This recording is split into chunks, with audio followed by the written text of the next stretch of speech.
శుక్లాం బ్రహ్మ విచారసార పరమామాద్యాం జగద్వ్యాపినీం వీణా పుస్తకధారిణీం అభయదాం జాడ్యాంధకారాపహాం హస్తే స్ఫాటికమాలికాం విదదతీం పద్మాసనే సంస్థితాం వందే తాం పరమేశ్వరీం భగవతీం బుద్ధిప్రదాం శారదాం. శ్రీ మహాగణాధిపతయే నమః. శ్రీ మహాసరస్వత్యై నమః. శ్రీ గురుభ్యో నమః. నవగ్రహాల లోపల అత్యంత శుభగ్రహ అయినటువంటి గురువు యొక్క సంచారము మానవుని పైన చాలా ప్రభావాన్ని చూపిస్తుంది. అంటే గురువు పూర్ణ శుభుడు కాబట్టి ఆ గురువు యొక్క అనుగ్రహము చాలా ఉండాలి, మనకు తప్పకుండా ఉండాలి. మనిషి అభివృద్ధి పథంలో పయనించాలి, అభివృద్ధిలోకి రావాలి అనంటే గురువు యొక్క అనుగ్రహము చాలా అవసరం. సాంప్రదాయంగా ఆలోచించినప్పటికీ గురువు త్రిమూర్తి స్వరూపమైనటువంటి వాడు. గురుర్బ్రహ్మ గురుర్విష్ణు గురుర్దేవో మహేశ్వర గురు సాక్షాత్ పరబ్రహ్మ తస్మై శ్రీ గురవే నమః అన్నారు. అంటే తల్లిదండ్రుల తర్వాత అత్యంత ప్రాధాన్యత కలిగినటువంటి వ్యక్తి గురువు. నవగ్రహాల లోపల కూడాను అత్యంత ప్రాధాన్యతను సంతరించుకున్నటువంటి గ్రహము గురుగ్రహము. సాధారణంగా ఈ గురుగ్రహము సంవత్సరము మొత్తం కూడాను ఒక రాశిలో సంచరిస్తుంటాడు. ఆ 12 నెలలు ఒక రాశిలో ఉండడం మూలకంగా వివిధ రాశులకు అంటే 12 రాశుల వారికి ఏ స్థానాలలో సంచరిస్తున్నాడు, ఎలాంటి ఫలితాలు ఉంటాయి అనేటువంటి విషయము మనము సర్వసాధారణంగా గోచార ఫలితాలను దృష్టిలో పెట్టుకొని చెప్పుకుంటూ ఉంటాము. అయితే ఈ సంవత్సరము ఒక ప్రత్యేకమైనటువంటి స్థితి గురువు యొక్క సంచారంలో ఏర్పడింది. అదేంటంటే 14 మే 2025 రోజున గురువు మిథున రాశిలోకి ప్రవేశిస్తున్నాడు. 14 మే 2025 నుండి 18 అక్టోబర్ 2025 వరకు మిథున రాశిలో సంచరిస్తున్నాడు. అంటే 5 మాసాల 10 రోజులు ఈ రాశిలో సంచరిస్తున్నాడు. 12 మాసాలు ఉండవలసినటువంటి గురుగ్రహము ప్రథమం లోపల 5 మాసాల 10 రోజులు ఉంటున్నాడు. అంటే ఈ సందర్భంలో 12 రాశుల వారికి ఎలాంటి ఫలితాలను ఇస్తున్నాడు ఈ 5 మాసాల లోపల? మృగశిర నక్షత్రం 3వ పాదంలో ప్రవేశించడంతో మిథున రాశిలోకి ప్రవేశిస్తున్నాడు. అంటే 14 మే 2025 రోజున మృగశిర 3వ పాదంలోకి ప్రవేశిస్తున్నాడు గనక మిథున రాశిలోకి ఎంటర్ అవుతున్నాడు. దాని తర్వాత మళ్ళీ ఆరిద్ర నక్షత్రంలో 13 జూన్ రోజున ఆరిద్ర నక్షత్రంలోకి ప్రవేశిస్తున్నాడు. తదనంతరం 13 ఆగస్టు రోజున పునర్వసు నక్షత్రంలోకి ప్రవేశిస్తున్నాడు. ఈ విధంగా ఈ 5 మాసాల 10 రోజులు ఈ నక్షత్రాలలో ప్రయాణం చేస్తున్నాడు గురుగ్రహము.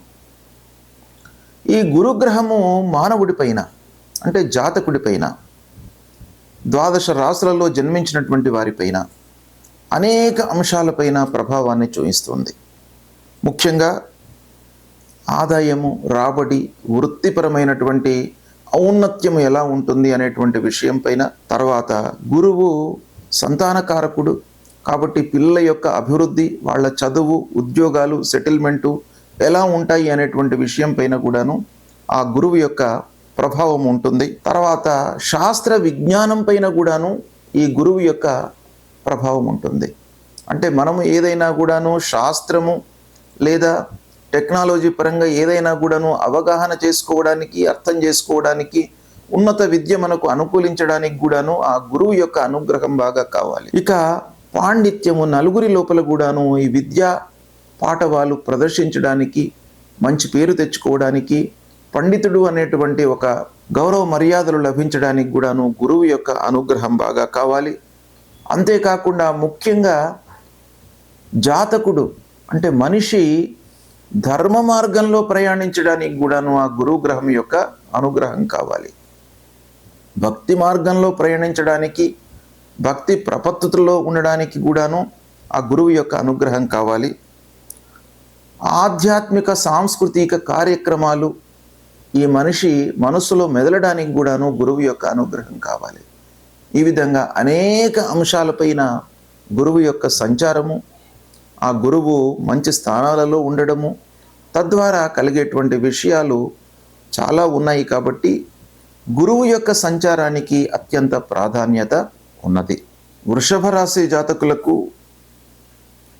గురు గోచారము అంటే గురువు మిథున రాశిలో సంచరిస్తున్నటువంటి సమయంలో ఫలితాలు ఎలా ఉంటాయో తెలుసుకుందాము. ఈ సంవత్సరము 14 మే 2025 నుండి 18 అక్టోబర్ 2025 వరకు మిథున రాశిలో గురువు సంచరిస్తున్నాడు.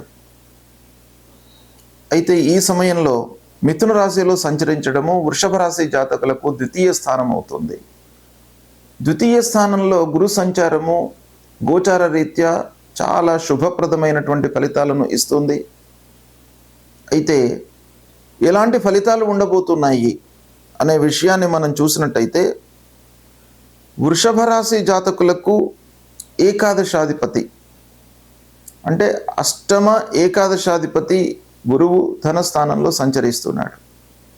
ఆధిపత్య రీత్యా కొంచెం మామూలుగా ఉన్నప్పటికీ గోచార ఫలితము 2వ స్థానము గురు సంచారము శుభప్రదమని మనకు శాస్త్రంలో ఉంది. కాబట్టి ఆ 2వ స్థానంలో మనకు సంచరించడం మూలకంగా ఎలాంటి ఫలితాలు ఉంటాయి అని అంటే, ధార్మికమైనటువంటి కార్యక్రమాలపై మీరు బాగా మనసు నిలుపుతారు. నలుగురికి సహాయం చేసేటువంటి మనస్తత్వం మీ లోపల బాగా పెరుగుతుంది. నీడీ పర్సన్స్కి సహాయం చేస్తారు. విద్యాదానము, అన్నదానము ఇలాంటివి చేసేటువంటి ఒక మానసిక స్థితి మీ లోపల ఏర్పడుతుంది.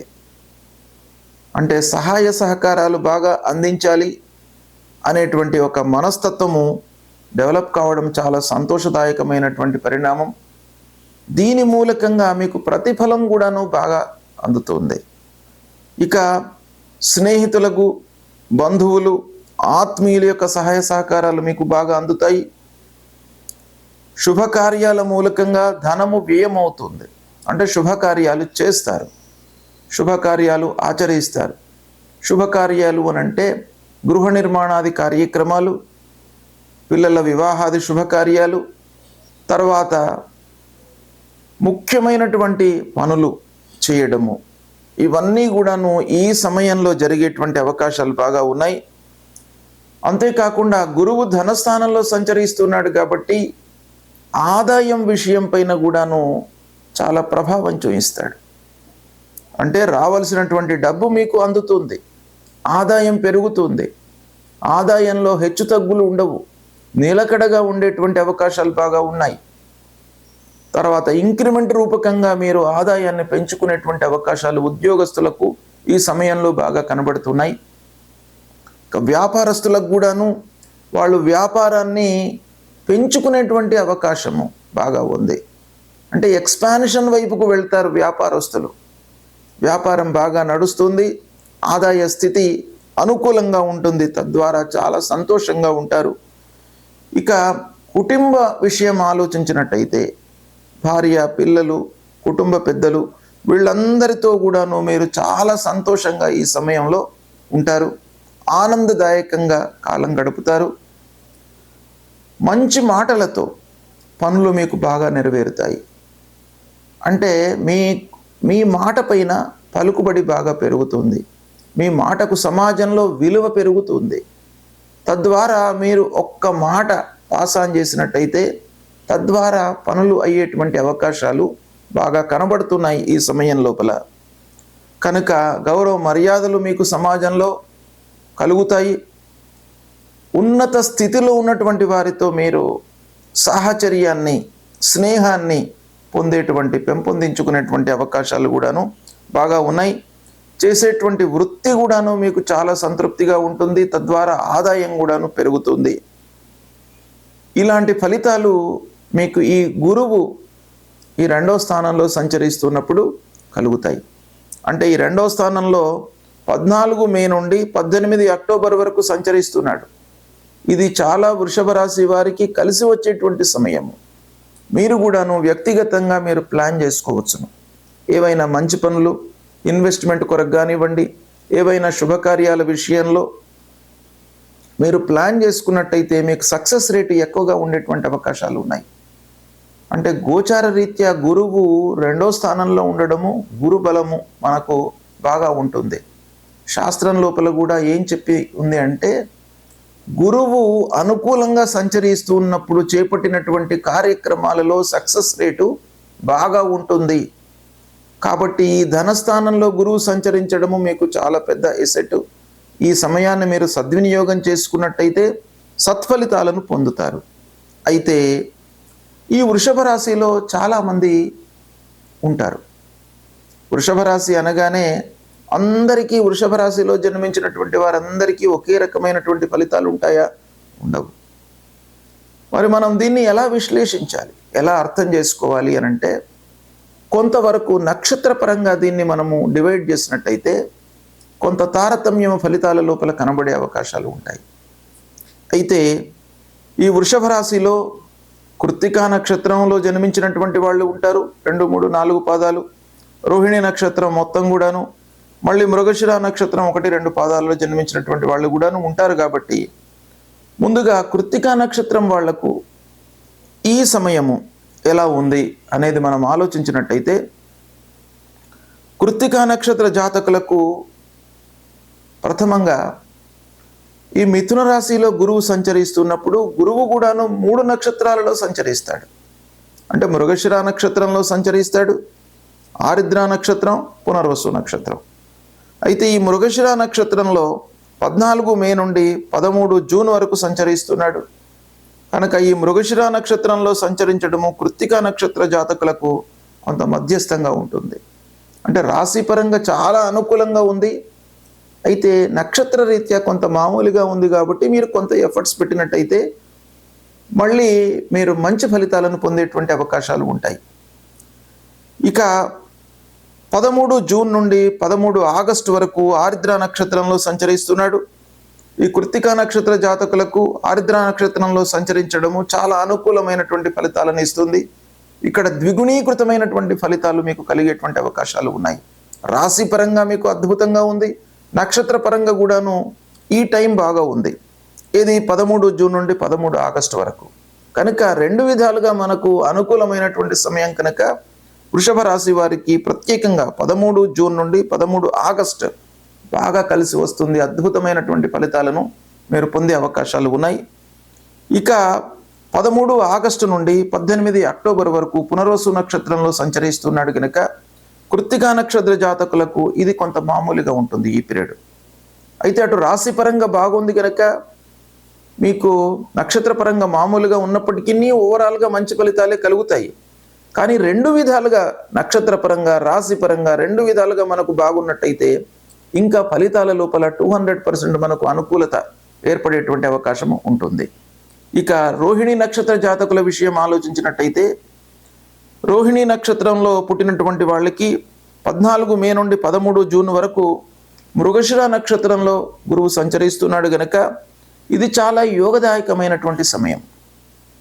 అంటే రోహిణి నక్షత్ర జాతకులకు 14 మే నుండి 13 జూన్ బాగా కలిసి వస్తుంది. 200% అనుకూలత ఉంటుంది ఈ సమయం లోపల.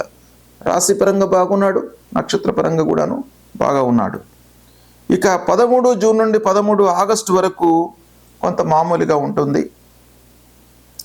13 ఆగస్టు నుండి మళ్ళీ 18 అక్టోబర్ వరకు పునర్వసు నక్షత్రంలో గురువు సంచరిస్తున్నాడు. గనక ఈ రోహిణి నక్షత్ర జాతకులకు పునర్వసు నక్షత్రంలో సంచరించడము చాలా కలిసి వస్తుంది. అంటే రోహిణి నక్షత్ర జాతకులకు రాశిపరంగా, నక్షత్ర పరంగా కూడాను ఈ 13 ఆగస్టు నుండి 18 అక్టోబర్ వరకు అద్భుతంగా ఉంటుంది. ఇక మృగశిర నక్షత్ర జాతకుల విషయం ఆలోచించినట్టయితే, ప్రారంభంలో అంటే 14 మే నుండి 13 జూన్ వరకు మామూలుగా ఉంటుంది. అంటే గురువు కూడాను మృగశిర నక్షత్రంలోనే సంచరిస్తున్నాడు. మృగశిర నక్షత్రంలోనే మీరు కూడాను పుట్టినారు కాబట్టి మృగశిర నక్షత్రంలో సంచరిస్తున్న సమయంలో మృగశిర నక్షత్ర జాతకులకు కొంత మామూలుగా ఉంటుంది. మళ్ళీ ఆరిద్రలోకి 13 జూన్ నుండి 13 ఆగస్టు వరకు ఉంటున్నాడు. అది బాగా కలిసి వస్తుంది. మృగశిర నక్షత్రం వాళ్ళకి మిడిల్ లోపల అంటే 13 జూన్ నుండి 13 ఆగస్టు వరకు బాగా కలిసి వస్తుంది. చివరిలో మళ్ళీ పునర్వసు నక్షత్రంలో సంచరిస్తున్న సమయంలో కొంత మామూలుగా ఉంటుంది. ఈ విధంగా మనము విశ్లేషించి చూసినట్టయితే కృత్తికా నక్షత్రం వాళ్ళకి మధ్యకాలం అనుకూలంగా ఉంటుంది. అంటే 13 జూన్ నుండి 13 ఆగస్టు అనుకూలంగా ఉంటుంది. రోహిణి నక్షత్ర జాతకులకి ప్రారంభంలో చివరిలో 2 భాగాలు కూడాను అనుకూలంగా ఉంటాయి. మృగశిర నక్షత్రం వాళ్ళకి మిడిల్ ఆఫ్ ది ఈ పీరియడ్ లోపల అనుకూలంగా ఉంటుంది. ఈ విధంగా నక్షత్రపరంగా మనకు కొంత అనుకూలత ఇంకా ఉన్నట్టయితే రాశిపరంగా నక్షత్రపరంగా బాగా ఉన్నటువంటి సమయాన్ని మీరు గుర్తించి ఆ సమయంలో ముఖ్యమైనటువంటి పనులు మీరు చేపట్టినట్టయితే మీకు ప్రతిఫలం అనేటువంటిది 200% లభించేటువంటి అవకాశాలు ఎక్కువగా ఉంటాయి. కనుక ఓవరాల్గా మనం చూసినట్టయితే వృషభ రాశి జాతకులకు ఈ పీరియడ్ చాలా అనుకూలంగా ఉంది. దీన్ని మీరు సద్వినియోగపరుచుకున్నట్టయితే ఆదాయాన్ని మీరు పెంచుకోవడానికి కూడాను అవకాశాలు ఉన్నాయి. కొంత మనసు పెట్టినట్టయితే ఆదాయం కూడాను పెరుగుతుంది. కొత్త పనుల లోపల కూడాను మీరు ఇన్వెస్ట్మెంట్ చేయవచ్చును. వ్యాపారస్తులకు బాగా అనుకూలమైనటువంటి సమయము. హయ్యర్ ఎడ్యుకేషన్కు కూడాను ఇది చాలా అనుకూలమైనటువంటి సమయం కాబట్టి ఈ సమయాన్ని వృషభ రాశి జాతకులు ప్లాన్ చేసుకున్నట్టయితే మీకు చాలా మంచి ఫలితాలు గురు భగవానుడు ఇవ్వబోతున్నాడు. కనుక ఈ సమయాన్ని మీరు సద్వినియోగం చేసుకోండి. గురువు ప్రతికూల స్థానాలలో సంచరిస్తున్నటువంటి సమయంలో మనము పరిహారాలు చేసుకోవడము చాలా ఉత్తమమైనటువంటి కర్తవ్యం. అంటే మానవ ప్రయత్నంగా కొన్ని రెక్టిఫికేషన్స్ చేసుకొని భగవంతుడి అనుగ్రహం కొరకై మనము పరిహారాలను చేసుకోవాలి. పరిహారాలను చేసుకునేటువంటి క్రమంలో మనకు శాస్త్రము 3 రకాలుగా చెప్పింది. ఒకటి, ఆ గురువుకు సంబంధించినటువంటి మూల మంత్రాన్ని ప్రతినిత్యం కూడాను జపించుకోవడము. దేవానాంచ ఋషీణాంచ గురుం కాంచన సన్నిభం వందనీయం త్రిలోకానాం తం నమామి బృహస్పతిం అనేటువంటి ఈ మూల మంత్రాన్ని ప్రతినిత్యం కూడాను 16 సార్లు జపించినట్టయితే ఆ గురు భగవానుడి యొక్క అనుగ్రహం మీకు లభిస్తుంది. రెండవది, మాతాపితృలను సేవించడము. ఇది చాలా ముఖ్యమైనటువంటిది. రెండవది, ప్రతినిత్యం కూడాను తల్లిదండ్రులను సేవించడం మూలకంగా, తల్లిదండ్రులు ప్రథమ గురువులు మనకు కాబట్టి వారి యొక్క అనుగ్రహం లభిస్తుంది.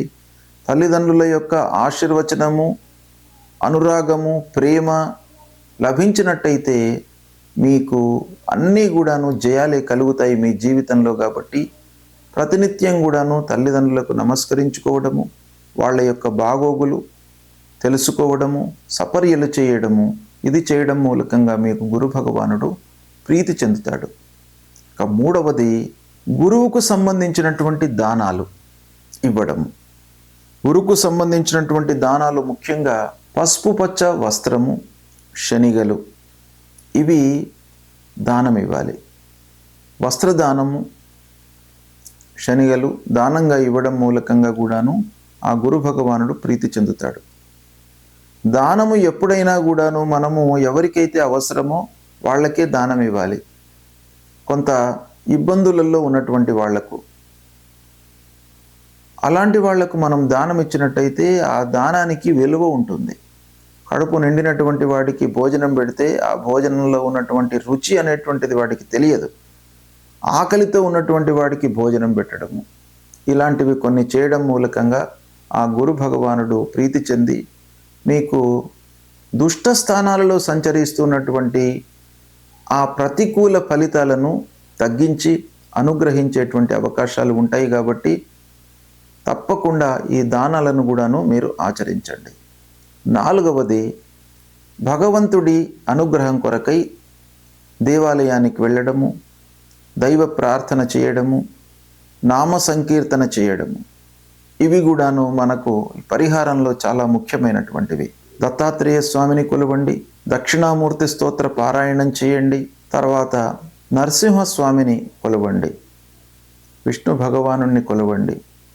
దైవ కీర్తన, నామ సంకీర్తన అనేటువంటిది చాలా ముఖ్యమైనటువంటిది. కాబట్టి ఈ రకంగా మీరు చేసినట్టయితే ఆ గురు భగవానుడు మిమ్మల్ని అనుగ్రహిస్తాడు. కనుక తప్పకుండా గురువు ప్రతికూలంగా సంచరిస్తున్నప్పుడు తప్పకుండా మనము పరిహారాలు చేసుకోవాలి. ఇవి చేసుకోండి, మీరు శుభ ఫలితాలను పొందుతారు. శుభం.